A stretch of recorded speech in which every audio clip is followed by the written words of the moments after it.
I'm Margaret Brennan in Washington, and this week on Face the Nation, climate change, the global economy, and war in Eastern Europe all come to a head as President Biden prepares for an overseas summit with NATO allies. Record-breaking heat is driving Americans to seek cooler temperatures. Even President Biden hit the beach over the weekend to recharge before he left for Europe. Climate change is just one of the challenges facing the world. We spoke exclusively with Treasury Secretary Janet Yellen from Beijing about her efforts to lower tension between the world's two largest economies, even as trade disputes ramp up.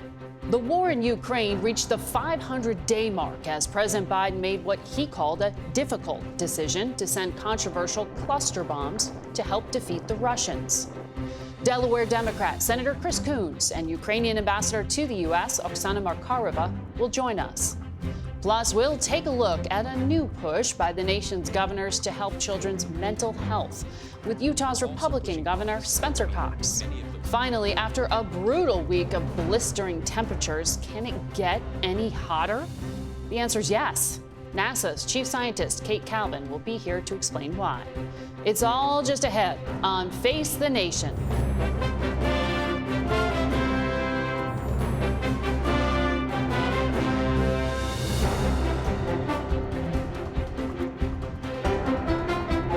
Good morning and welcome to Face the Nation. We're going to take a closer look at the brutal heat that has settled in across the country during a later point in this broadcast. But this spoiler alert, the extreme weather is expected to intensify. Another issue that's heating up, trade disputes between the U.S. and China. Janet Yellen is the second cabinet secretary to make a goodwill mission to Beijing in the last few weeks. We spoke with her exclusively before she departed China. At the top of your meeting with the Chinese vice premier, he actually acknowledged one of those awkward moments. He mentioned the Chinese spy balloon. He called it an airship. Can you say at this point that tension has been smoothed over? Well, what I can tell you is that I had a very constructive visit. I received a warm welcome and had very substantive series of meetings. We had substantive conversations about the global economy, developments in our own economies, financial markets, and a list of concerns that each of us brought to the table that we agreed to follow up on over time. Understood. The U.S. ambassador to China, Nick Burns, told me just last month that 4 or 5 different American companies had been experiencing intimidation at the hand of Chinese authorities, and he pointed towards an espionage law that had recently been rolled out. Did you get assurances that American firms won't be intimidated? Well, that certainly is one of the concerns that I expressed. I had the chance to meet with American businesses and to hear about their concerns, but and certainly in my meetings, that is a concern that I raised. It's something that we will have further conversations about and try to address over time. The administration has taken some targeted national security-focused measures that do impact trade and the economy, including some restrictions on high-end technology sales. The administration is reportedly also considering restrictions on computer chips related to artificial technology and cloud computing. Do you have a sense of what the retaliation will be from China when the U.S. does this? Well, an objective of my trip was to explain that national security is something that we can't compromise about and we will protect. And we will do so even if it harms our own narrow economic interests. But that when we take such actions, which do have an effect on the Chinese economy, that we will make sure that they are transparent, narrowly targeted, and well explained. And this is a point that I tried to make in my conversations with Chinese counterparts. I would point out that the Chinese also protect their own national security through export controls and other similar devices, including controls on outbound investment. I explained that President Biden is examining potential controls on outbound investment in certain very narrow high technology areas, and that if we go forward with these, that they will be indeed very narrowly targeted and should not be something that will have a significant impact on the investment climate between our two countries. You're talking there, I think, about the long-delayed executive order that would put some restrictions on what American companies can do when it comes to investing in China. Is that still in question? That's right. Did you hear anything in your meetings that would make you tweak it, change it, pull back from it? Well, mainly I tried to explain what it is that we're contemplating. It's still something being discussed in the administration, and the timing of it is not yet certain. Does that mean there's a chance that the Biden administration will drop it, that they won't issue this executive order? Well, no final decision has been made, but as I've said previously, this is something we're looking at very carefully. You did mention there an action China just took in regard to export controls, meaning they have this stranglehold on a lot of critical minerals, and they just blocked the export of two of them that are really essential for computer chips. How should people understand this? Is this a warning shot? Is this Beijing saying, look at what we can do, and if you take further restrictions, we'll ramp it up from here? Well, I certainly express concern about this action and contrasted it with the actions that we've taken. Our own actions are narrowly targeted to address national security concerns, and it's not clear that the actions that the Chinese took are similarly narrowly targeted at their national security concerns. So this is an area that I expressed concern about. Do you mean, are you suggesting there that it was just a retaliatory action? Well, potentially. Are you concerned that this is the beginning of an escalation?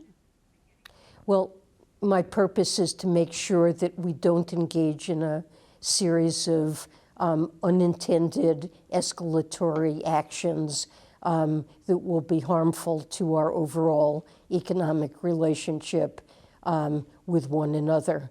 And we have had very little contact, both senior officials and also just the American people and the Chinese people have had very little contact with one another over the last several years, in part because of COVID. And that's a situation where misunderstandings can develop. We have a new team on the economic side in Beijing, that it's important to establish person-to-person relationships and to open ongoing channels of communication where concerns can be aired and discussed.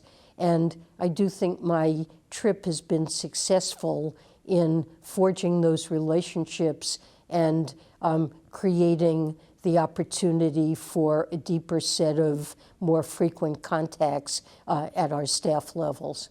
I was just in China. I know how much concern there is there about the slowing of the economy. Are you concerned that the slowdown in China will have a negative impact and drag U.S. growth? Well, that is a topic that I discussed with my Chinese counterparts. We talked about the policy actions that they think see as appropriate to stimulate their economy and promote what they describe as high-quality growth. And I was able to better understand the actions that they do think are appropriate. How significant are the problems in the Chinese economy? You know, I think that they've opened up their economy following its closure from COVID, and are working through a series of issues relating to issues in the property sector, in real estate, and consumer spending there has rebounded a little bit less. Consumers are showing more caution and saving more than many commentators expected, many economic forecasters expected. But my counterparts talked about their perspective on this and the actions that they're taking. Before I let you go, I do want to ask you about the economy here at home. What signal should Americans at home be looking for to understand that economic growth will be back at a point like it was before the pandemic? It's my hope that and belief that there is a path to bring inflation down in the context of a healthy labor market. And the data that I've seen suggests we're on that path. The jobs number did suggest a little bit of a slowdown there. Is the risk of recession completely off the table from your point of view? I mean, where do you put the odds? It's not completely off the table, but we would expect, with the job market as strong as it is now, to see a slower pace of ongoing job gains. Prime age labor force participation is at the highest level in several decades, so we've seen this strong job market attract workers back to it. But as that stabilizes at a high level, we should expect the monthly job gains to be coming down toward a more normal level.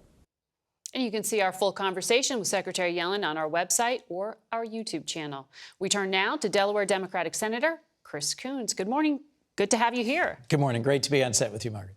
A lot to talk about, but I want to start with China. America's reliant on its greatest adversary for key things, for missiles, for computer chips, electric vehicles. Do we need a domestic industrial policy, and why don't we have one? We do have one, Margaret. That's what the Chips and Science bill that President Biden signed into law last year, that the Congress moved forward on a bipartisan basis, has delivered. Tens of billions of dollars of new investments in onshoring semiconductor chip manufacturing, a record number of new advanced manufacturing sites in the United States. There is more work for us to do on this in this Congress, and Senator Schumer and Republicans in the Senate are leading work on that. So we have turned a corner on having an industrial policy in the United States that brings back manufacturing. That's the core of Bidenomics, of rebuilding our economy from the middle out. But what we were just talking about, the Treasury Secretary, is August 1st, China's going to stop the export of key minerals. So to make those chips, you need what China has. That's right. So where do you get that from? So What's the China alternative? is in a commanding position on the processing of strategic critical minerals. The administration has a plan, has a program underway with a dozen countries around the world that are our allies and partners who have untapped resources. I was just on a bipartisan trip to Europe. We visited Norway, which has critical minerals in abundance, several of them that we need, that China currently has. There is a plan and a path forward, and as long as we sustain our bipartisan support for it, I think there is a clear path to transition away from what is currently a dangerous dependency on China for these strategic minerals. I want to ask you about Europe. President Biden is leaving today on this trip that will involve a stop at NATO. I know that you have signed on to efforts to help Sweden get into NATO, but Turkey's standing in the way. Absolutely. You've said you're fine with withholding F-16s, those kind of military equipment provisions to Turkey until they back down. Are they going to? We'll have to see. President Biden is directly, personally engaged in this diplomacy. The Greeks need and deserve security reassurances that the lessening of tensions with Turkey will continue. We are continuing to provide cutting-edge equipment like the F-35 to our critical NATO partner, Greece. As long as Greece is reassured, Sweden has taken the steps they should to address Turkey's legitimate concerns. I remain hopeful that there will be a resolution of this before the Vilnius summit. We have 31 members of NATO today. There should be 32. Adding Finland and Sweden to NATO is a strategic defeat for Putin. It means that no matter the outcome on the ground in Ukraine, he has failed in his objective to divide and weaken NATO. because of President Biden's leadership, NATO is the strongest it's ever been. You have another applicant, Yes. Ukraine, as you know. The president gave an interview in which he said he doesn't think Ukraine is ready to join NATO. Have you talked to him about it? And what specifically is it that he needs to see for them to be allowed in? They've been waiting since 2008. Well, first, we can't admit Ukraine to NATO right now. There's a war going on that has to be resolved, that has to end with Ukrainian victory. I was just on a bipartisan trip, as I mentioned, with Senator Murray, chair of Appropriations, to meet with EU leaders and NATO leaders. It's important to keep in mind that what the Ukrainians are fighting for is full membership in Europe. And they are on track to join the EU. Joining the EU also means improving their transparency, their rule of law, their civil society, which lays the foundation for NATO membership in the future.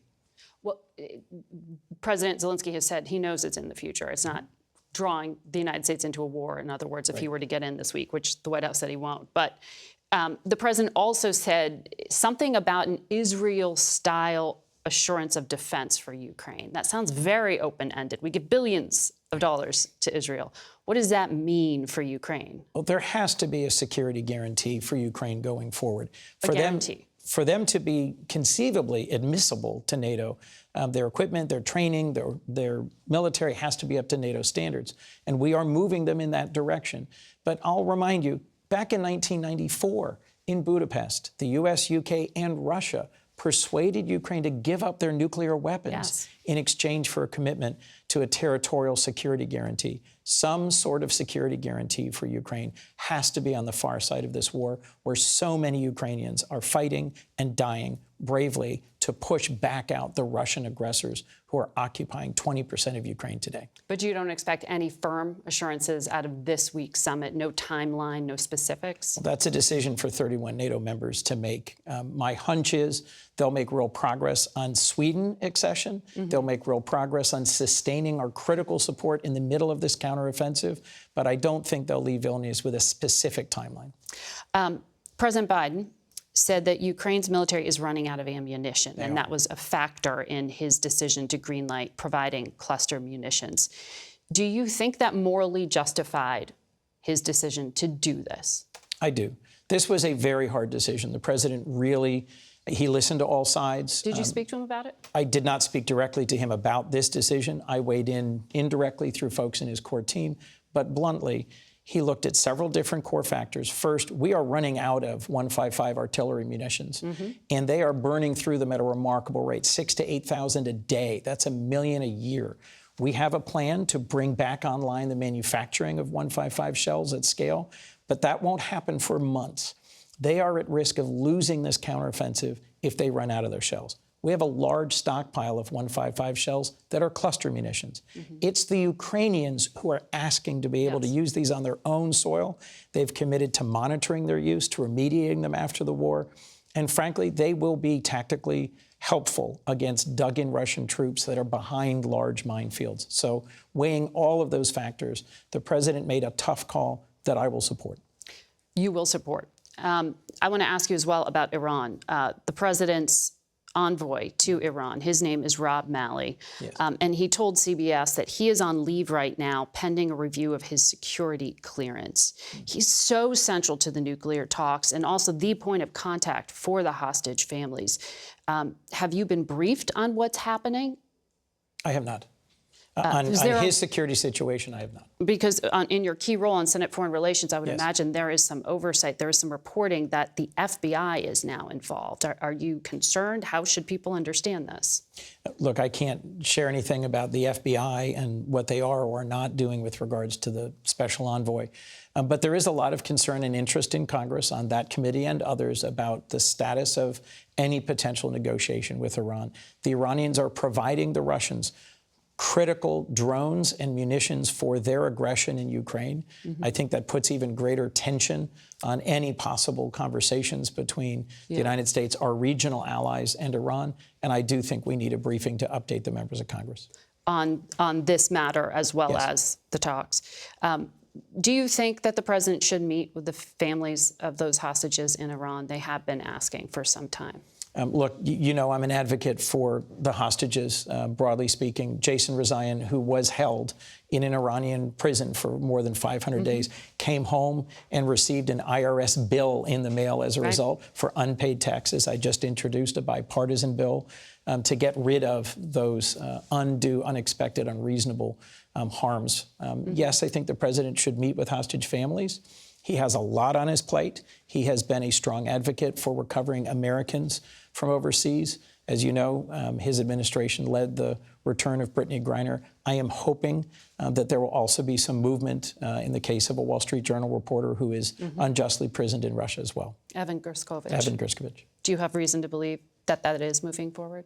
I have reason to believe the administration is working tirelessly on trying to return all Americans who are unjustly detained. Senator, thank you for your time this morning. Face the Nation will be back in a minute, so stay with us.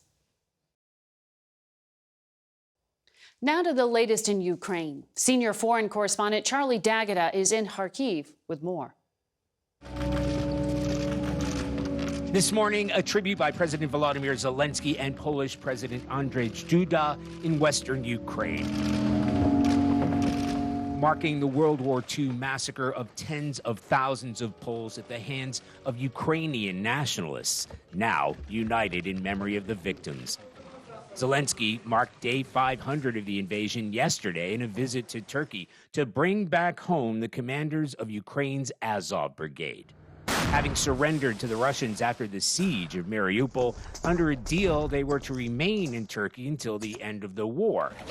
Instead, a hero's welcome ceremony in Lviv and a vow to go right back to the fight. The specter of a major nuclear disaster has reemerged at the Zaporizhzhia nuclear power plant, both sides accusing each other of plotting to attack it.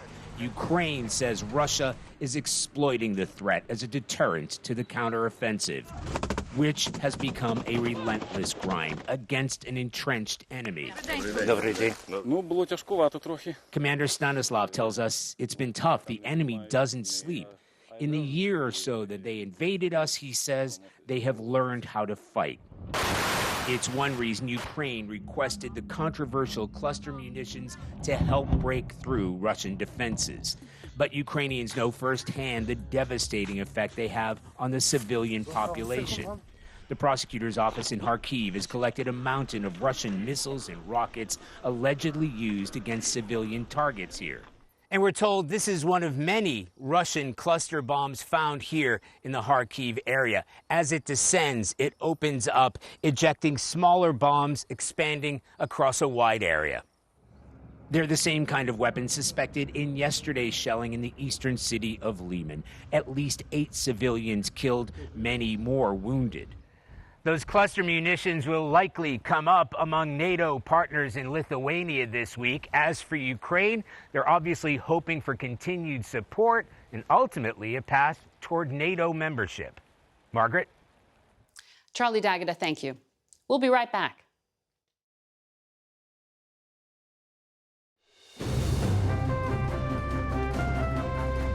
Welcome back to Face the Nation. We turn now to the Ukrainian ambassador to the U.S., Oksana Markarova. Great to have you back with us. Good morning. Your president and our president said that Ukraine's running out of ammunition. So how quickly will this latest U.S. package arrive, and how quickly will it make a difference? Well, first of all, let me say how grateful we are to President Biden and to everyone for making this decision to provide us with this munition. I know everyone is discussing how difficult it was and sometimes even call it controversial, but there is nothing controversial about it. We are fighting on our territory, brutal enemy. There is nothing worse than tortures, rapes, and everything that Russians do on the territories they occupy, and we need to liberate as quick as possible. So we are really grateful that in times when we do need increased numbers of munitions to support our counteroffensive, that U.S. made the decision, and we really hope we will see it very quickly on the battlefield. So these cluster munitions drop bomblets, and sometimes those bomblets don't explode right away, and years later they can be a danger. I've met victims who've been blinded and maimed in places where the U.S. dropped these decades ago. So when the White House says that Ukraine has made assurances on how it will use these, how do you do this and assure that civilians won't be hurt? Well, first of all, let's remind where we start with. Ukraine is the most mined country now already. Russians mined everywhere. The unexploded ordnance is everywhere. So we're doing a lot of demining. And US, by the way, is helping us a lot in demining already now. With regard to these munitions that we will be getting from the US, first, they're of a much higher quality, so to start with. And second, as responsible as we are with all other American-supplied or European-supplied munitions, we are controlling it. We have a very responsible ways. We use the NATO type of log-fast system to record every unit that we have, where it is. We will use the same type of approach to this. We will know where we use it, how we used it, and of course, every time we liberate our territories, deminers are the first people that go there, try to make sure that the area is safe. So we will do exactly the same.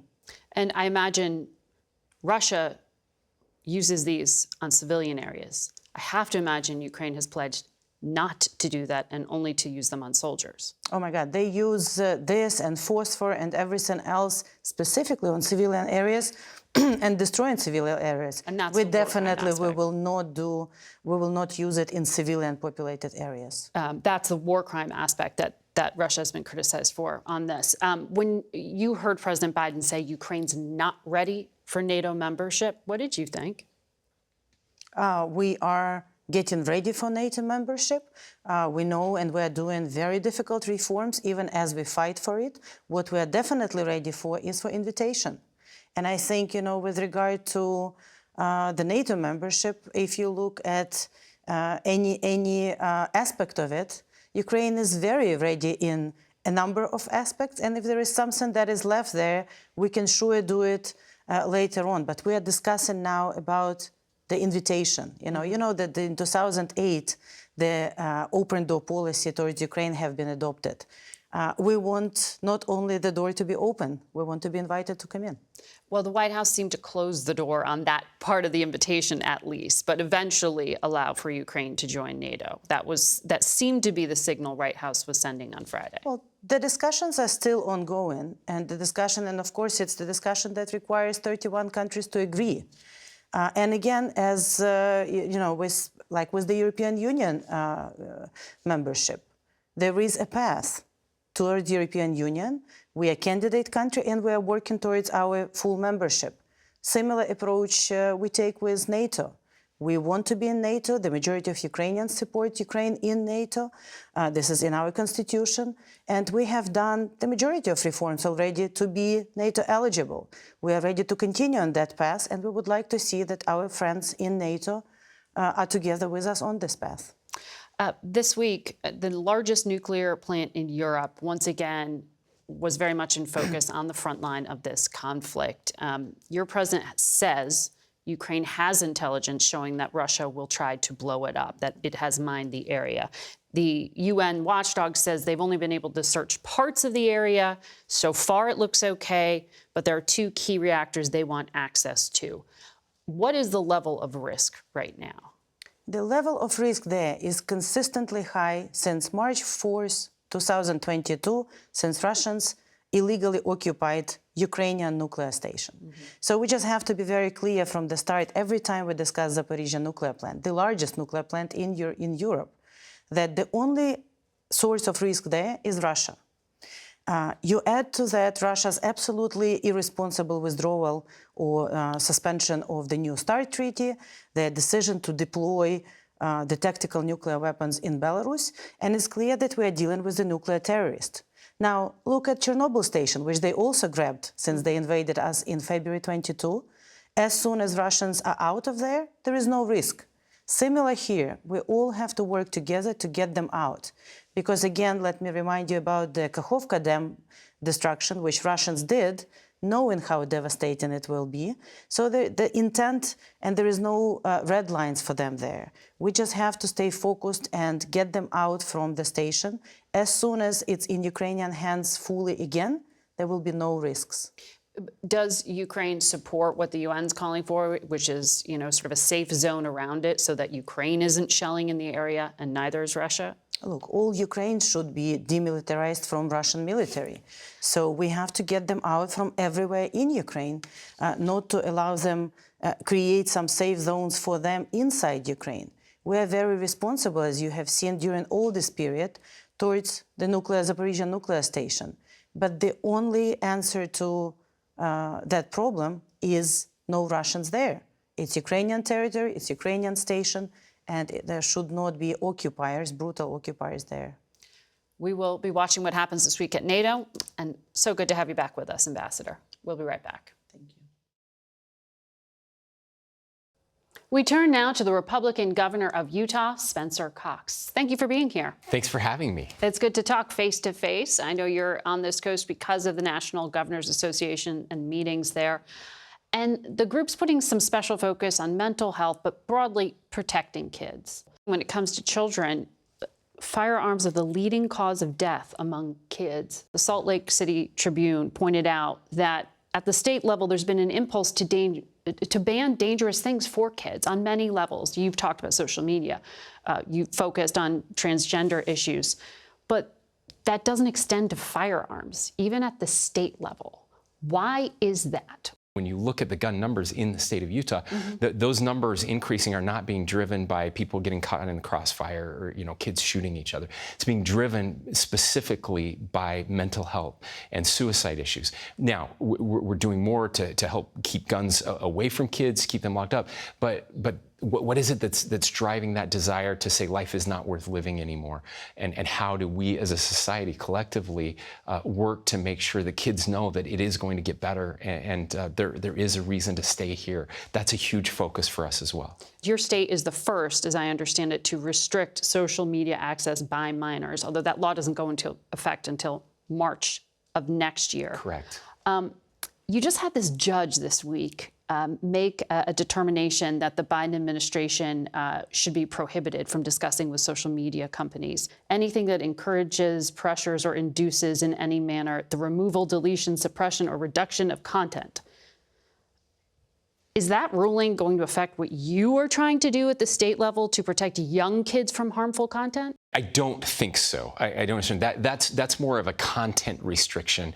I'm sure we'll have social media companies suing the state of Utah. In fact, we're going to be suing social media companies for the harm and damage that they're causing our young people. I suspect that at some point the Supreme Court will weigh in on this decision when it comes to restricting youth access. There's not just a correlation between social media use and an increase in suicide, anxiety, depression, self-harm. There is a causal link there. There are 18 different states that have now enacted laws that restrict in some way access to gender transition care for kids. In Utah, you have said that you are just pausing access to that kind of care. You're not banning it. Do you have an end date to that pause? What specifically is the kind of data and research you need to see to say you will allow for it? Yeah, so we don't have an end date, but we do need more data and more information. This is such a charged topic that it's been impossible, I believe, to get good information here in the United States right now, because half the country doesn't want to touch it and the other half is convinced that they already know the answer.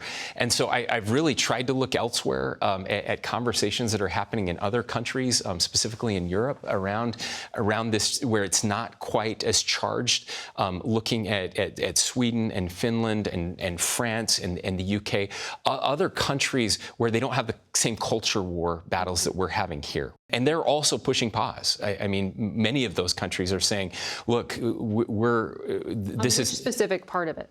Is it both. Hormone treatment, puberty blockers, surgery? Both, all of the above, yeah. Because the American Medical Association, the American Psychiatric Association, and the American Academy of Pediatrics have said this kind of care, that they've rejected the claims that it is harmful. Yeah, all but very political groups. And you again, believe all of them? I believe that they are politicized. Those groups are politicized. The I don't American believe, Academy of Pediatrics. I absolutely do. Yes. On this issue, it's impossible to get unbiased information out of the United States right now on this issue.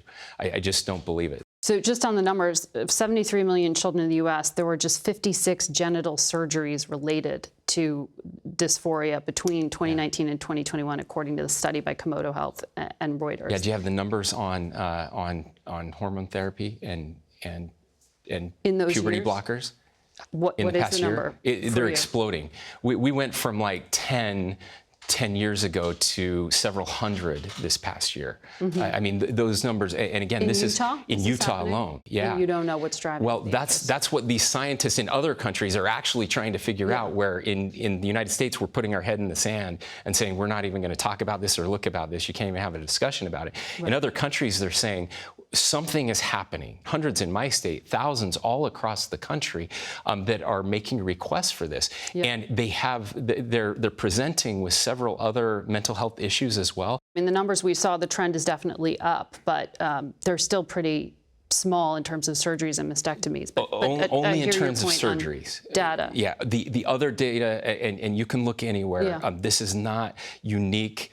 Yes, there aren't a lot of surgeries happening, but the trend, it's not just up, it's up exponentially. It's a hockey stick increase. It's still a small percentage, though. But I hear your point on wanting more data. Can I ask you specifically about a bill that is now law? You had an interesting stance on this. You rejected the bill initially. Your legislature overrode your veto. It's now law. And it would bar transgender students from participating in girls' sports. According to the reporting at the time, there were just 4 transgender players in the entire state out of 85,000 student athletes. At the time, you argued for empathy when you vetoed this. You said these are just 4 kids trying to get through the day. Rarely has so much fear and anger been directed at so few. Why didn't that call for empathy persuade your party? Why did they need to write something to affect 4 kids? In my veto letter, I said I actually agree with what you're trying to accomplish here. I think it is wrong to have a transgender female, a person who was born a male, taking scholarships, records away from people. The Penn swimmer is the example of that, right? Okay. The example that everybody uses, and so that was my point. That should not happen. What we were negotiating in the state of Utah was something that would allow some kids to play and others not to, depending on their physical capability. I do believe that there is a lack of compassion and empathy in our politics today. We have a toxic division. The culture wars are happening. There are culture warriors on all sides that are trying to change, trying to get their way, trying to cancel others or prevent others from being able to do what they want to do. And it's definitely a problem. I'm hoping that Utah can be an example of being a little better on that side. There are at least 6 current or former governors, Republican governors, running for president right now. Can any of them defeat Donald Trump in a primary? Well, I lead your party. I hope so. I like governors. I think governors are great. I think governors have real experience. The great thing about governors is we actually have to get stuff done, right? We can't just do the performance thing. You have to, potholes aren't partisan. Right. You have to do those kind of things. And I think we have lots of amazing choices. And I'm really hopeful that we can turn the page and try something else. Someone who can win, which I think is important, and I think any of those governors could win, and I certainly hope we'll give them a chance. Governor, thank you. I'm glad to have you here in person, and hope to have you back. Thank you. It's been an honor. Thank you. We'll be back with a lot more Face the Nation. Stay with us. Last week saw 4 days of record temperatures, and this week is expected to be even hotter. We now want to welcome to the program Kate Calvin, NASA's chief scientist and senior climate advisor. Good morning. Good morning. I'm excited to be able to ask you some of these questions that I think a lot of people are wondering this week in particular. Why is the weather so extreme? Can you explain that for non-scientists? Yeah, so climate change is driving increases in temperature overall. We also have natural cycles that affect temperature, and so the one you're hearing the most about in the news is El Nino or La Nina. So El Nino years tend to be warmer than La Nina. 2022 was a La Nina year. It was actually the warmest La Nina year we've ever had. It was tied for 5th warmest overall. We're now moving into El Nino. So the combination of climate change and El Nino means we're seeing higher global temperatures, and that brings with it impacts all around the world to people, ecosystems, extreme events, and other changes that are impacting communities. So ocean temperatures are rising, as I understand it, and that factors into this. Can you explain how? So oceans absorb a lot of heat, and so we are seeing increases in ocean temperature. When we identify El Nino, it's based on ocean temperatures in a particular part of the Pacific. But the thing to keep in mind is, oceans are actually, land is warming faster than oceans. So the places where we live are warming faster than the ocean. So while we are seeing these increases in ocean temperatures, we're also seeing increases in temperature over land. So NASA has been doing these reports where you're crunching some of the data to understand how to plan going forward. I was looking at one of them. It says there's going to be severe turbulence with airlines over large regions of the northern hemisphere. Are we already seeing that, and why would that happen?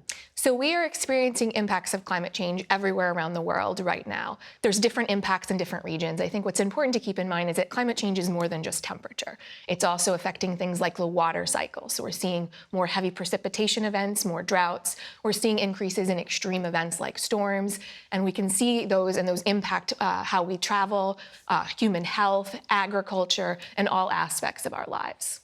But with the planes, how certain are you that this will happen, or is it already happening? So there's studies that indicate that you can see increases in turbulence linked to climate change. At NASA, some of what we do around aircraft, we have a large aeronautics research team, but we look a lot at how transportation affects climate. So not just climate affecting transportation, but also how it affects it. And so we do a lot of research into making planes more efficient, so they use less energy and generate less emissions and contribute less to warming in the future. So there are also transportation issues along the Mississippi River mentioned in the report. Cargo shipments have been impacted by river levels. So how do industries who have to plan ahead and businesses that have to plan ahead take this into account? How prepared are we? So one of the things that we work on is trying to make sure people have access to the information that can support planning. So for river flow, we actually launched a satellite in December called SWAT that's going to give us the first global survey of water running through rivers and lakes. So we'll be able to see how much water is running through those rivers and how that changes over time. And that kind of information can be used to better plan in the future. And so NASA would share that? All of our data is publicly available, and one of the things we're working on now is making it easier to use so that you don't have to process raw satellite data, but instead we give you an indicator that you can interpret and use in your planning. So as an example, we have a tool that's designed for farmers that helps them understand how much water their fields are losing so that they can better plan their irrigation. NASA also put out a report in May that says climate change is contributing to a rise in Lyme disease, possibly, more mosquito-borne illnesses as well. Seasonal allergies are getting worse. I know plenty of people who are complaining about their allergies these past few weeks. My eyes were watering. How concerned do people need to be? So there are a lot of effects of climate change on health. In terms of mosquitoes and other diseases that are carried by insects, what climate change can do is change where the geographic extent of those species. So, mosquitoes need hot conditions, they need water to breed. And so what climate change can do is change that extent so that we see in places where you have malaria, it could shift more northern latitudes or higher altitudes. But there's other effects of climate change. You mentioned pollen. One of the things that we saw here in the northeast of the US recently was about wildfire smoke. So there were wildfires burning in Canada, and the smoke from that came into the US and led to air quality concerns all across the northeastern US. And we'll see more of that with climate change. More of these fires? We'll see more. So what climate change brings is more fire weather. So conditions where it's hot, dry, and windy, more fuel for fires, so more dry vegetation that can burn, and can also lengthen the fire season. So we're seeing all of those changes. What we're trying to do, though, is make sure people can be prepared for it. And so we can see where fires are burning now. We can see burn scars and burn perimeters. We can look at how emissions from fire move around the world. Well, and that's what's interesting, is that this isn't just admiring the problem you're coming up with. Here's something you can use to plan for this scenario. But some of it sounds like a science fiction movie in terms of fear. There's something in here about frozen Arctic soils unleashing ancient microorganisms. Has that happened yet? So, in the far north of the world, the soils store a lot of carbon, and there's methane underground. And so, as that thaws, scientists expect that you would see some more emissions associated with it. So that as you warm, you could trigger more emissions, and that's what's driving the warming that we're seeing now is greenhouse gas emissions. So things that affect those emissions will affect climate. And you're going to continue to make this publicly available? All of our data is publicly available, and we continue to add to it. So we're able to observe more about the planet and help people better prepare for the future. All right. Well, thank you. Thank you. For breaking it down for us non-scientists. Appreciate it. We'll be right back. We don't usually put in a plug for rival broadcast networks, but we can't resist this one. Tune in tonight to cheer on our own Gayle King and her family. Yes, that's them. They're appearing on Celebrity Family Feud tonight at 8 o'clock. And of course, tune in on Monday morning to CBS Mornings, where you normally see Gayle, tomorrow and every day. That's going to be it for us here today. Thank you for watching. Until next week. For Face the Nation, I'm Margaret Brennan.